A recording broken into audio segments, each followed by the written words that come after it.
시장이 이렇게 좋은 흐름들을 보여주고 있고요. 뉴스도 그 플로우를 뒷받침해주고 있는 상황입니다. 그렇다면 시장 상황 정확히 어떻게 마무리했을지 들어보겠습니다. 김민아 앵커, 시장 상황 마무리 상황 전해주세요. 네, 유럽 증시의 분위기도 나쁘지가 않았습니다. 미국과 유럽 그리고 일본 중앙은행들의 이 기준금리 결정을 앞두고 유럽 증시도 일제히 상승한 채로 거래를 마쳤는데요. 0.6%가량 되는 상승세가 집계가 됐습니다. 범유럽 지수인 유로스톡스 50 지수부터 함께 살펴보시죠. 네, 유로스톡스 50 지수도 일제히 상승하며 거래를 마쳤습니다. 독일과 프랑스 그리고 영국의 지수가 일제히 올랐던 영향이었는데요. 이 영향에 유럽 증시도 일제히 상승세를 기록했다는 점도 체크를 해보시면 좋을 것 같습니다. 영국 증시 같은 경우에는 상승세를 계속 이어간 가운데 독일과 프랑스도 0.67% 그리고 0.65%가량 상승을 했고요. 범유럽 지수인 유로스톡스 50 지수도 보시면 0.62% 오른 4,316포인트를 기록을 했습니다. 이어서 원유 선물 가격 흐름도 살펴보시죠. 네, 원유는 4% 넘게 하락했습니다. 다시 한번 70달러 선을 이탈하는 모습까지 포착이 됐는데요. 67달러 선에서 거래를 마감을 했고요. 장 초반에 비해서 장 후반부로 갈수록 더욱더 탄력이 둔화되는 모습이 연출이 됐습니다. 앞서 살펴드렸던 것처럼 이 원유에 대한 전망이 긍정적이지 않게 나오고 있고 또 수요가 부진할 것이라는 전망이 제기가 되고 있기 때문인데요. 중국에서 이렇게 경제 지표가 부진하게 나온 영향에 수요 쪽으로도 우려감이 번지고 있습니다. 이 영향에 선물 가격 흐름까지도 4% 넘게 밀리는 모습이 연출이 됐습니다. 네, 이렇게 유럽 증시 그리고 원유 선물 가격 흐름까지 살펴드렸고요. 이어서 미국 증시 마감 상황 자세한 내용은 SH인베스트먼트 김선영 연구원 통해서 들어보겠습니다. 안녕하세요. 네, 안녕하십니까? 네, 미국 증시 분위기가 좋았던 것 같은데요. 자세한 내용 전해 주시죠. 예, 내일 개장 전 발표되는 5월 CPI 지표와 FOMC를 앞둔 경기 심리에도 불구하고 금리 동결 기대감이 커진 데다 테슬라의 주가가 12거래일 연속 상승하면서 대형 IT 업종으로의 자금 유입을 주도하는 가운데 오늘 3대 지수 모두 3일 연속의 상승세를 유지했으며 다우지수는 0.5%, S&P 500은 0.9, 나스닥이 1.5%, 그리고 소형주 중심의 러셀 2000 지수 역시 0.6%의 상승세를 보였습니다. S&P 500 지수가 강한 저지선으로 여겨졌던 4,300선을 돌파하면서 시장의 낙관론이 커지는 가운데 골드만삭스는 금리 인상이 성장에 미치는 영향이 이미 소진됐으며 올해는 수익 성장이 가속화될 가능성이 크다면서 지수의 연말 전망치를 4,500으로 상향 제시하면서 오늘 투자 심리에 긍정적으로 반영이 됐습니다. 한편 FOMC를 앞두고 시카고 상품거래소 페드워치에 따르면 연방기금금리 선물시장은 연준이 이번 회의에서 금리를 5에서 5.25%로 동결할 확률을 약 74%로 보고 있는 가운데요. 74%로 보고 있는 가운데 내일 개정 전 발표될 지난달 CPI 지표까지는 확인해야 한다는 변수가 있지만 그럼에도 불구하고 시장은 이번 달 동결 쪽에 많은 베팅을 하는 분위기입니다. 조 바이든 행정부가 한국과 대만의 반도체 제조기업에 대한 대중국 반도체 생산 장비 수출 금지 예외 조치를 재차 연장해줄 계획이라고 월스트리트저널지가 보도하고 있습니다. 올 11월 중국 현지 반도체 공장에서의 반도체 생산에 차질이 생기는 것이 불가피했던 삼성전자와 SK 하이닉스 등 한국 반도체 업체들에게 호재가 될 것이라는 전망인데요. 신문에 따르면 엘렌 에스테베스 미국 상무부 산업안보 차관은 지난주 산업계 인사들을 만난 자리에서 미 정부가 글로벌 반도체 기업들이 중국의 반도체와 반도체 생산 장비를 판매하는 것을 제한하기 위해 고안한 수출 통제 정책에 대한 기존 면제 조치를 연장할 계획이며 면제 조치가 조만간 갱신될 것이라고 말했습니다. 신문은 한국과 대만의 반도체 제조기업들이 미국의 보복 없이 중국에서 반도체 제조 사업을 유지하고 확장할 수 있게 됐다면서 바이든 행정부의 이 같은 결정에는 글로벌 반도체 기업들과 이 기업들을 보유하고 있는 국가들이 큰 반발이 있었다고 분석하고 있습니다.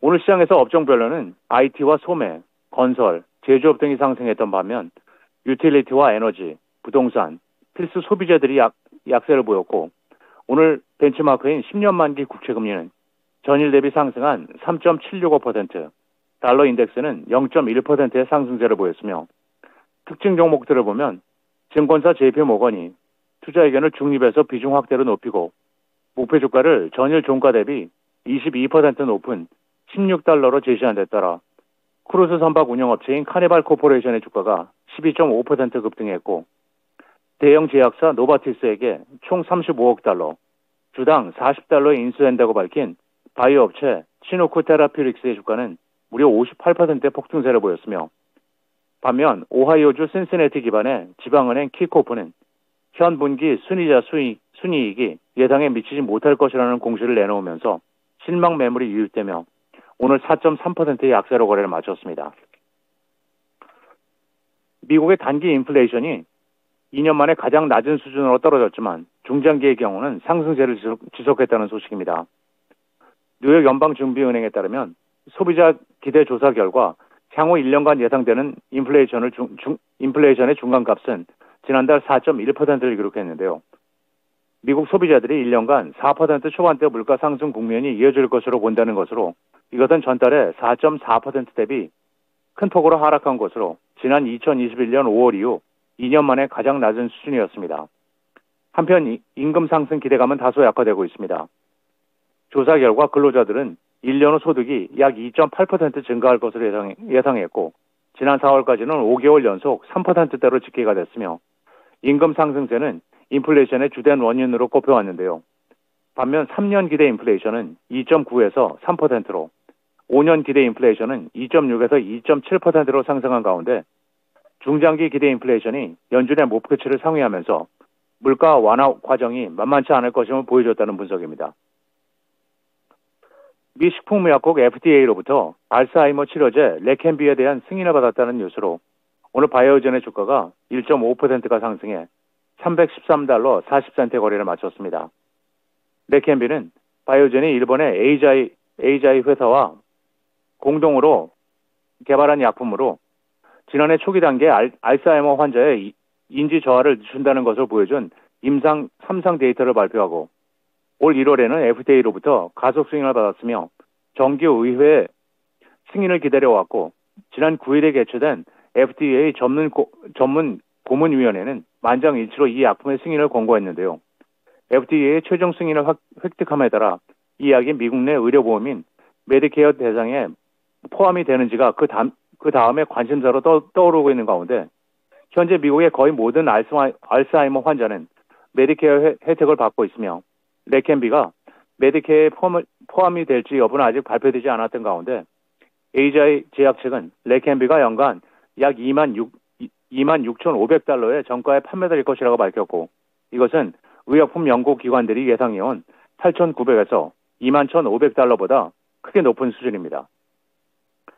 마지막으로 내일은 노동부의 5월 소비자 물가지수 CPI가 발표되며 시장 예상은 전달 대비 0.2%, 전년 동기 대비로는 4.9%의 상승이며 이어 전미 자영업 연맹의 5월 소기업 경기 낙관 지수가 이어지고 에슈테드 그룹 PLC, 모터카스 오브 아메리카, 이터리스 잉크, 마마 맨스니스 홀딩스, 그리고 버퍼트 캐피탈 리미티드가 지난 분기 실적을 발표할 예정입니다. 네, 뉴욕 증시 상황 여기까지 들어보겠습니다. 오늘 말씀 고맙습니다.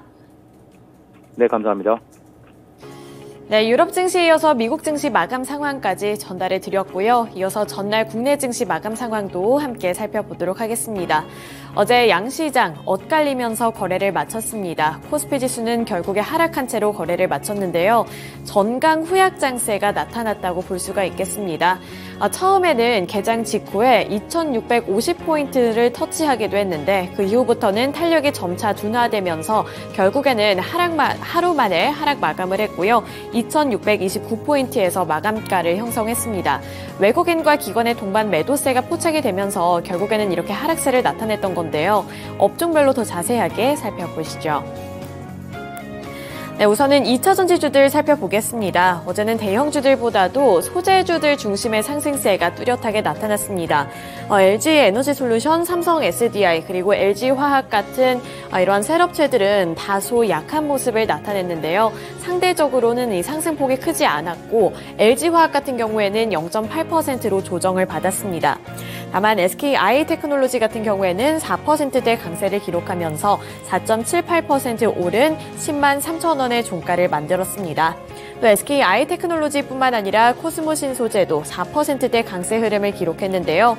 4.13% 오른 22만 7천 원에서 거래를 마감했습니다.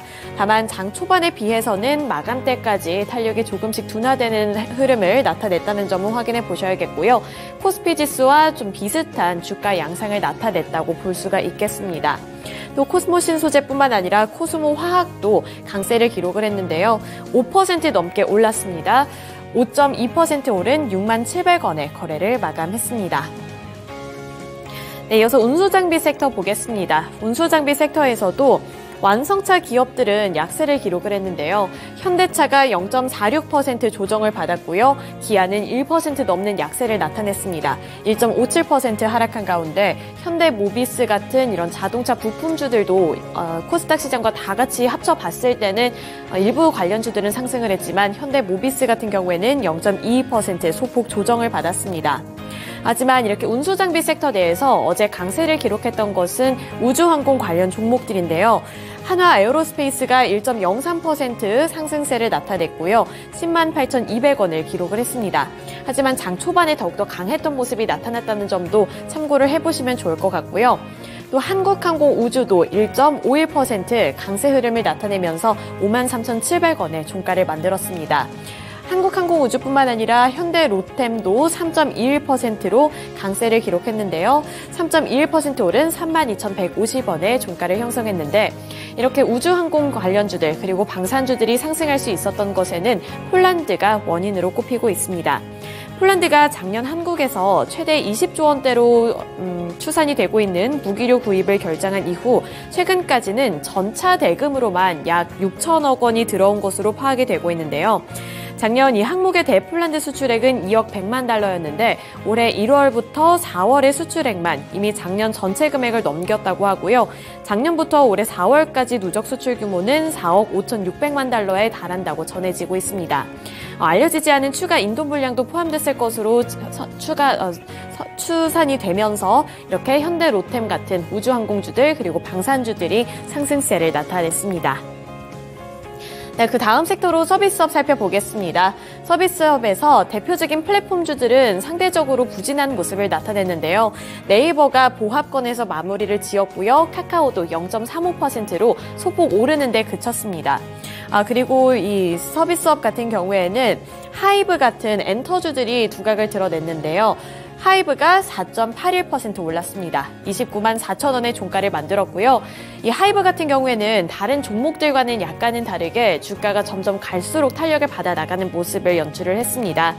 엔터주 같은 경우에는 전반적으로 오르는 모습이 나타났는데 증권가에서 긍정적인 전망을 제시를 했기 때문입니다. 교보증권은 보고서를 통해서 엔터산업의 1분기 실적이 전통적 비수기임에도 불구하고 최대 실적을 보이는 등 어닝 서프라이즈를 기록했다는 점에 집중을 했는데요. 그 요인으로는 IP 레버리지 확대라고 밝혔습니다. 엔터산업은 이전까지 본 적이 없었던 음반 판매량과 콘서트 관객 수 그리고 MD 수익화를 경험하는 구간에 진입을 했다고 분석을 하면서 이 K-팝 전반에 걸쳐서 주요 부문 내 글로벌 침투가 확대되고 있고 이것이 지속될 것이라고 전망을 했습니다. 특히 하이브 같은 경우에는 방탄소년단 BTS 데뷔 기념 신곡인 테이크2가 미국과 영국, 프랑스, 독일 등 이 세계 92개국에서 아이튠즈 톱송 차트 1위를 기록했다는 소식까지 전해지면서 주가가 강세를 기록을 했습니다. 네, 이어서 코스닥 시장으로 넘어가 보겠습니다. 코스닥 지수는 상승세를 나타냈는데요. 코스피와는 다르게 코스닥이 조금 더 선방하는 모습을 나타냈고요. 2거래일 연속으로 상승세를 지속했습니다. 마감은 885포인트에서 마감을 했는데 업종별로 더 자세하게 살펴보겠습니다. 네, 코스닥 시장에서는 그래도 2차 전지주들이 선방해내는 모습이었습니다. 에코프로 BM이 0.56% 상승을 했고요. LNF도 4.4% 올랐습니다. 에코프로도 3.28%의 상승률을 기록을 했는데요. 에코프로 BM을 제외하고는 기업들과 기관 투자자들 그리고 외국인 투자자들의 매수세가 일제히 들어왔습니다. LNF 그리고 에코프로 쪽에서는 이런 동반 순매수세가 나타났다는 점도 참고해 보시면 좋을 것 같고요. 또 나머지 2차 전지 관련해서도 그동안 약간은 조정을 받았었던 종목들까지도 일제히 고개를 드러내는 모습이었는데 첨보가 2% 반등 움직임을 나타냈는데요. 첨보 같은 경우에도 장 초반에는 변동성이 있기는 했습니다만 오후장으로 가면 갈수록 조금은 더 견조해지는 모습을 나타냈습니다. 그리고 첨보뿐만 아니라 어제 시장에서는 2차 전지 관련주 내에서도 폐배터리 관련 종목들이 주목을 받았습니다. 성일 하이텍이 5.41% 강세를 기록을 했고요. 5.41% 오른 15만 3,900원의 종가를 형성했습니다. 성일 하이텍뿐만 아니라 세빛캠도 3.02% 오르면서 9만 5,600원을 기록을 했는데요. 최근에는 이렇게 전기차 시장이 확대가 될 것이고 배터리의 사용도가 높아지면서 2차 전지주 쪽으로 관심도가 높아지고 있는 가운데 폐배터리 시장을 공략해야 한다. 이러한 의견과 목소리도 많이 나오고 있는 만큼 국내 증시에서도 이렇게 폐배터리 관련주를 엮이고 있는 종목들이 강세를 나타내고 있는 모습도 확인을 해보실 수가 있습니다. 네, 코스닥 시장에서 그 다음 섹터로는 또 엔터주들 살펴볼 텐데요. 코스피 시장에서는 하이브가 4%대 강세를 나타냈다는 점 기억하실 텐데요. 코스닥 시장에서도 대표적인 이런 엔터주들의 주가가 움직였습니다. SM도 2.35% 올랐고요. JYP 엔터테인먼트도 다른 종목들에 비해서는 상대적으로 부진하지만 여전히 0.91%로 1% 가까이 되는 상승률을 기록을 했습니다. JYP 엔터테인먼트 14만 2,400원에 거래를 마감했고요. SM 같은 경우 2.35% 오른 10만 4,400원의 종가를 만들어냈습니다. 역시나 증권가의 호평 그리고 앞으로의 긍정적인 전망에 반응을 하면서 주가가 큰 폭의 오름세를 나타냈다고 볼 수가 있겠고요. 의료정밀기기까지 살펴보겠습니다. 의료정밀기기 쪽에서도 요즘 시장에서 트렌드는 확실히 미용기기 쪽이 잡고 있습니다. 클래시스가 3.69% 올랐고요. 원택이 2.93% 그리고 루트로닉도 0.14% 오르는 모습이 나타났습니다. 하이투자증권은 미용시술의 일상화와 보편화 등으로 인해서 이렇게 미용기기 쪽으로 관심도가 앞으로 더 많이 늘어날 수 있다는 점에 집중을 했는데요. 특히 클래시스에 대해서는 해외와 신제품, 소모품 이렇게 세 가지 박자가 모두 다 맞닥뜨려지게 되면서 성장이 가속화될 것으로 보고 올해 매출 상승의 중심에는 해외 및 볼유머가 있을 것으로 파악을 했습니다. 따라서 클래시스의 주가가 이 중에서도 가장 큰 폭의 탄력을 받아 나가는 모습이 연출이 됐고요. 정말 마지막으로 음식료주들까지만 보도록 하겠습니다. 음식료품 관련 종목들 중에서도 어제 시장에서는 인산가가 또 한 번 상한가를 기록해냈는데요. 인산가 최근에 많이 들어보셨을 겁니다. 굉장히 익숙한 이름이실 텐데 인산가는 일본 후쿠시마 오염수 방류가 임박했다는 소식에 상한가를 기록했다는 점도 확인해 보시면서 주가 흐름 파악해 보시면 좋겠고요. 마지막으로 이렇게 2차 전지주들이 오를 수 있었던 이유에는 테슬라가 역사적으로 가장 오랜 기간 동안에 주가가 오르고 있다는 점, 11거래일 연속으로 상승세를 나타내고 있다는 점까지도 호재로 작용이 됐다는 점도 확인을 해보시면 좋겠습니다. 네, 이렇게 코스피 시장 그리고 코스닥 시장에서의 특징주들까지 함께 알아봤고요. 지금까지 마감 상황 전달해 드렸습니다.